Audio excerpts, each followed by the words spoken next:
National lipid day के अवसर पर हमारे साथ हैं डॉक्टर हर्ष मित्तल दिल्ली से on RxTor radio talk show, जो हमें आज बताएंगे दिल को स्वस्थ रखने की हर बात। Welcome doctor.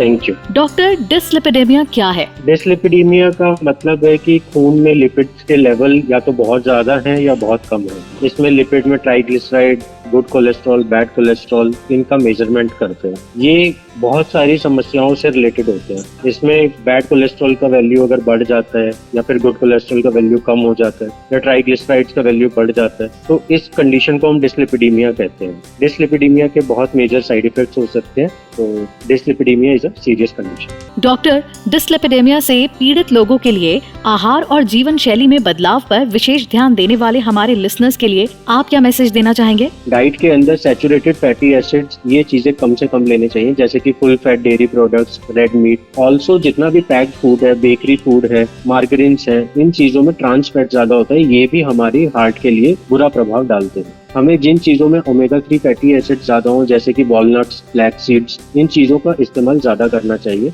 ऑल्सो अगर फाइबर कंटेंट हमारी डाइट का ज्यादा रहेगा तो भी हमारी बॉडी में बैड कोलेस्ट्रॉल का एब्जॉर्प्शन कम होगा। इसी प्रकार से एक्सरसाइज आपकी बॉडी के हिसाब से आपके डॉक्टर एडवाइस करेंगे कि आपको कितना एक्सरसाइज करना चाहिए। पर यदि आप पूरी तरह से फिट हैं तो एटलीस्ट 30 मिनट्स की एक्सरसाइज हफ्ते में 5 दिन आपको जरूर करनी चाहिए। डॉक्टर, ब्लड कोलेस्ट्रॉल जांच कैसे और कितनी बार करानी चाहिए? Blood cholesterol level in general यदि आप 40 की उम्र से ज्यादा है तो आपको साल में एक बार जरूर करानी चाहिए। पर यह केवल उन लोगों के लिए है जिनको कोई और बीमारी नहीं है। पर ऐसे बहुत सारे रिस्क फैक्टर्स हैं, जैसे कि presence of hypertension, kidney disease, females में प्रेजेंस ऑफ एक्लैम्प्सिया ड्यूरिंग प्रेगनेंसी, ऐसे कुछ फीचर्स हैं, या फिर फैमिली हिस्ट्री हो जिसमें हार्ट के इश्यूज रहे हो, तो उन लोगों को 40 की उम्र तक का वेट ना करते हुए भी उससे पहले करा लेने चाहिए।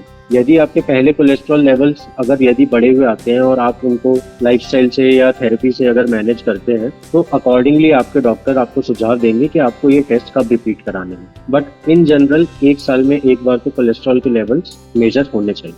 डॉक्टर, क्या डायबिटीज और डिसलिपिडेमिया के बीच कोई संबंध है? डायबिटीज और डिसलिपिडीमिया का बहुत गहरा नाता है। जो कॉमन पैथोफिजियोलॉजी है वो डायबिटीज और लिपिड डिसऑर्डर्स की काफी हद तक सेम है। दोनों में सेलुलर लेवल पे जो चेंजेस होते हैं वो सेम है।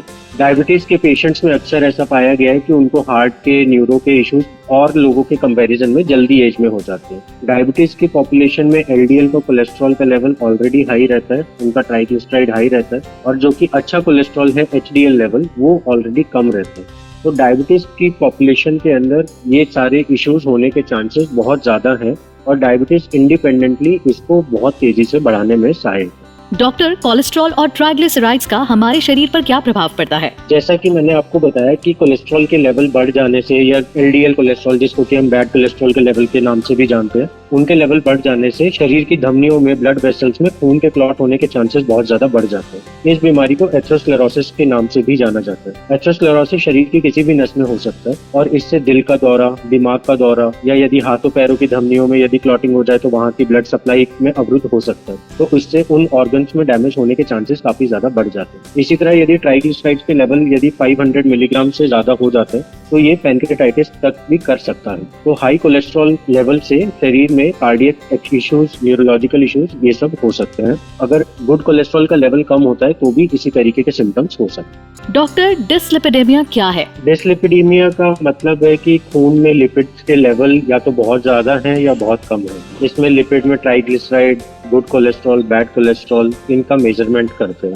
ये बहुत सारी समस्याओं से रिलेटेड होते हैं। इसमें बैड कोलेस्ट्रॉल का वैल्यू अगर बढ़ जाता है या फिर गुड कोलेस्ट्रॉल का वैल्यू कम हो जाता है या ट्राइग्लिसराइड्स का वैल्यू बढ़ जाता है, तो इस कंडीशन को हम डिसलिपिडीमिया कहते हैं। डिसलिपिडीमिया के बहुत मेजर साइड इफेक्ट्स हो सकते हैं, तो dyslipidemia is a serious condition. Doctor, blood cholesterol जांच कैसे और कितनी बार करानी चाहिए? Blood cholesterol level in general यदि आप 40 की उम्र से ज्यादा है तो आपको साल में एक बार जरूर करानी चाहिए। पर यह केवल उन लोगों के लिए है जिनको कोई और बीमारी नहीं है। पर ऐसे बहुत सारे रिस्क फैक्टर्स हैं, जैसे कि presence of hypertension, kidney disease, females में प्रेजेंस ऑफ एक्लैम्प्सिया ड्यूरिंग प्रेगनेंसी, ऐसे कुछ फीचर्स हैं, या फिर फैमिली हिस्ट्री हो जिसमें हार्ट के इश्यूज रहे हो, तो उन लोगों को 40 की उम्र तक का वेट ना करते हुए भी उससे पहले करा लेने चाहिए। यदि आपके पहले कोलेस्ट्रॉल लेवल्स अगर यदि बढ़े हुए आते हैं और आप उनको लाइफस्टाइल से या थेरेपी से अगर मैनेज करते हैं तो अकॉर्डिंगली आपके डॉक्टर आपको सुझाव देंगे कि आपको ये टेस्ट कब रिपीट कराने हैं। बट इन जनरल 1 साल में एक बार तो कोलेस्ट्रॉल के लेवल्स मेजर होने चाहिए। A public awareness initiative for healthy heart. A public awareness initiative by Ipca Laboratories Limited, the makers of RX Store and RX Store Gold.